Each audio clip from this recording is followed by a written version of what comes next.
Terima kasih Anda masih bersama kami di Political Show dan kita masuk ke segmen teman-teman mahasiswa. Tapi Mas Adi nanti dijawab dulu ya. Itu soal tadi pertanyaan saya dijawabnya nanti, bukan dijawab dulu. Saya mau ke teman-teman mahasiswa dari Himpunan Mahasiswa Politik UIN Jakarta. Sudah ada perwakilan, saya mau kasih kesempatan ke Devri dulu, silahkan. Ya, terima kasih Mbak Nana atas waktu dan layarnya. Jadi ibarat kata pencapresan atau pencalonan capres untuk menemani Pak Anies ini sendiri menjadi diibaratkan menjadi sebuah PR besar gitu bagi koalisi ini gitu. Sehingga kalau misalkan kita bicara soal komitmen gitu. Kalau misalkan awalnya komitmen kita hanya untuk komitmen dari koalisi Pak Anies ini mengincar sebuah kemenangan gitu. Kenapa koalisi yang pencapresan dan penyalonan Pak Anies ini sudah dibeli jalan atau ibaratnya gambaran terang benderang gitu soal hasil survei seperti yang tadi dijelaskan oleh salah satu dosen saya Pak Adi soal bahwa ketika Pak Anies dicalonkan oleh Pak AHY ini elektabilitasnya cukup tinggi ketimbang calon-calon lain gitu, sehingga hal ini gitu menimbulkan sebuah pertanyaan bahwa kalau misalkan sudah dibeli jalan yang terang benderang tapi masih adanya ibaratnya walaupun masih jauh dari kata deadlock ini tapi ibarat kata masih alot gitu, berarti kan ada suatu hal yang dipertanyakan gitu. Sehingga kalau misalkan kita bicara soal matematika gitu, kita pasti akan tertuju pada sebuah peluang mana yang akan lebih besar gitu, atau peluang mana yang akan setidaknya bisa dicapai terlebih dahulu gitu.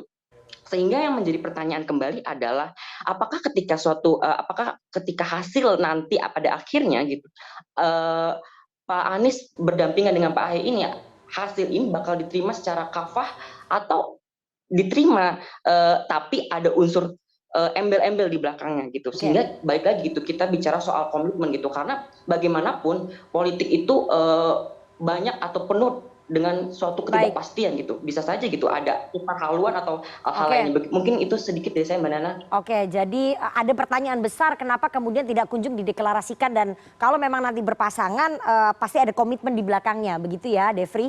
Fatur silahkan.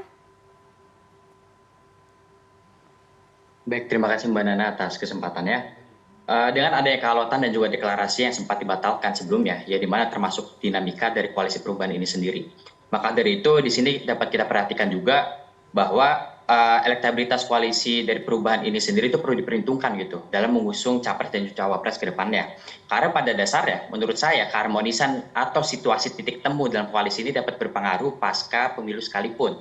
Dan maka dari itu publik masih mempertanyakan apakah dinamika yang ada saat ini di koalisi akan terbawa pasca pemilu nantinya. Maka dari itu elektabilitas koalisi ini perlu diperhitungkan. Nah, maka dari itu untuk pertanyaan saya di sini adalah bagaimana sih langkah yang tepat dalam koalisi ini dalam menentukan sikap untuk dapat menjaga elektabilitas koalisi ini agar dapat benar-benar terrealisasikan dan menang dalam mengusung capres dan cawapresnya. Baik, terima kasih Mbak Nana atas kesempatan. Oke, terima kasih Fatur. Saya langsung kasih kesempatan ke Gus Coy, silakan menanggapi tadi.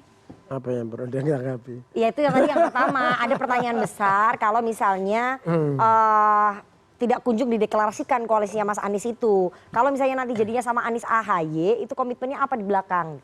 Ya, pertama nunggu momentum. Saya kira kawan-kawan dari PKS sama Demokrat nunggu momentum yang tepat.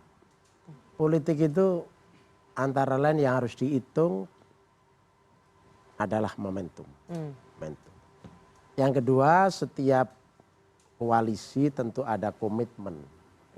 Ada komitmen bersama, ada kesepahaman, ya, ada kesepakatan, ada visi bersama, ada cita-cita yang sama, itu pasti. Nah tadi ada yang nyebut ada deklarasi yang dibatalkan. Belum pernah ada, jadi dulu itu hanya ide, usulan dari Partai Nasdem bagaimana kalau deklarasinya itu 10 November. Gitu kan? Ya. Jadi itu hanya ide, jadi tidak ada paksaan atau rencana untuk tanggal itu tidak ada. Oke, jadi menunggu momentum ya? Momentum. Menunggu momentum karena yang tepat. waktu masih ada. Oke, silakan Mas Irwan menanggapi. Itu bagus tadi Adinda Hidayat kan, kalaupun memang statistik angka-angkanya mengarah pada satu pasangan yang memungkinkan untuk memenangkan Pilpres.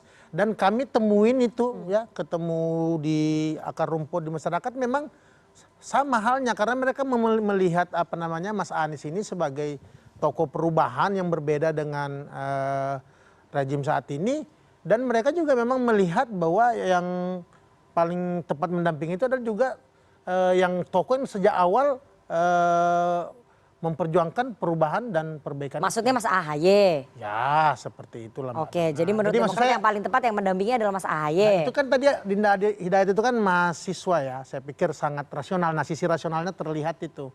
Dan bukan hanya 1, 2, 3, isu bisa terlihat dari bagaimana sekarang 18% dari pemilih pemula itu melabuhkan pilihannya pada Demokrat.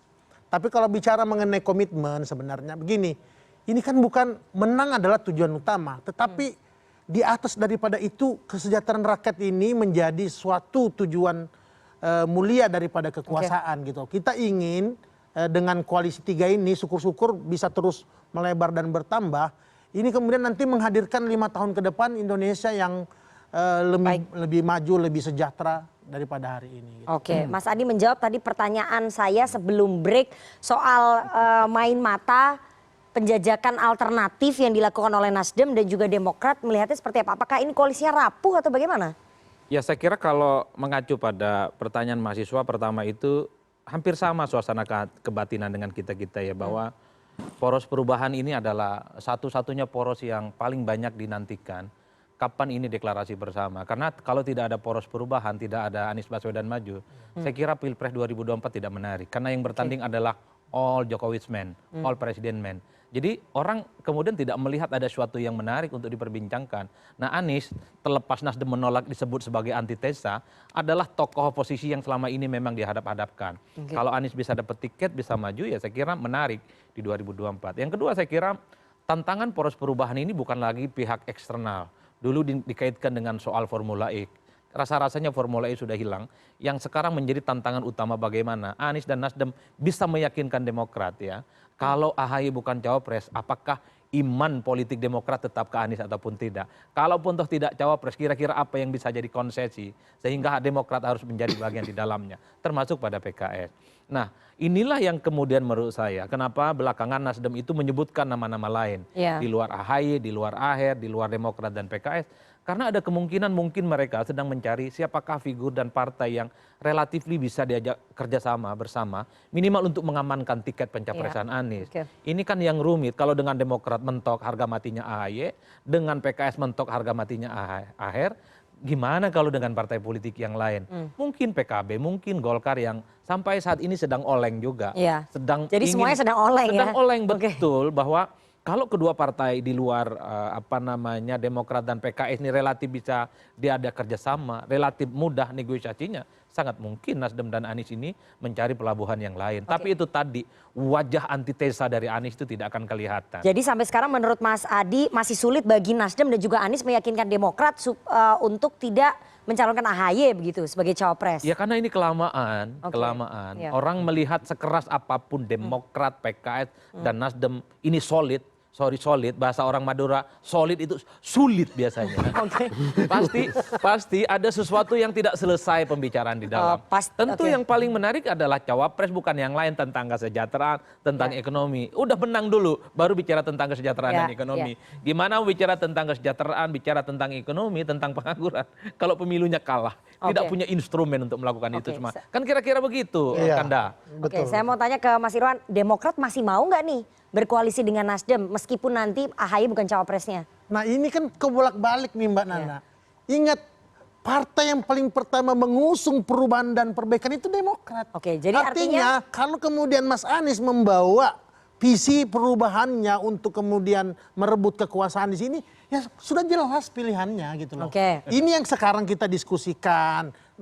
Wajar saja kemudian kalau ada lambat-lambat karena faktor determinan daripada koalisi itu capres cawapres memang, tetapi kami yakin bahwa seorang Anies Baswedan yang sudah diberi amanah untuk memilih cawapresnya ini pada saat kemudian mengambil keputusan itu fair dan rasional. Tapi Demokrat nggak akan baper ya, tidak akan meninggalkan Anies kalau keputusannya berbeda dengan keinginannya Demokrat.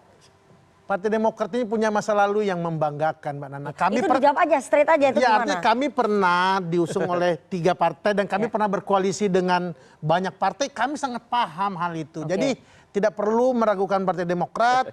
Prinsip Demokrat jelas, perubahan dan perbaikan harus ada segera. Ya. Kekuasaan yang baru di Republik ini membawa masyarakat rakyat Indonesia pada kesejahteraan. Jadi tetap bersama dengan Mas Anies apapun keputusannya tentang cawapres ya. Itu yang saya simpulkan dari pernyataan Anda kan, betul kan? Kan Mbak Nana boleh menyimpulkan. Oke. Oh jadi tidak bisa disimpulkan begitu? Ya pada prinsipnya bagi Demokrat tadi sudah dijelaskan, kita kembali ke awal lagi bahwa bagi kami itu ingin menang sehingga perubahan dan perbaikannya ini bisa dilakukan. Oke, tidak dijawab secara gamblang. Gus Coy, kalau Demokrat terus-terusan ngotot, apakah kemudian Nasdem siap untuk membuat koalisi baru dengan partai lain dan meninggalkan Demokrat? Itu tadi jawabannya udah gamblang. Bahwa koalisi 3 partai ini akan jalan. Karena prinsip sudah sama. Ada partai baru masuk, alhamdulillah. Yang berikutnya soal wapres, semua pimpinan partai itu dewasa, arif, bijaksana, punya pengalaman panjang.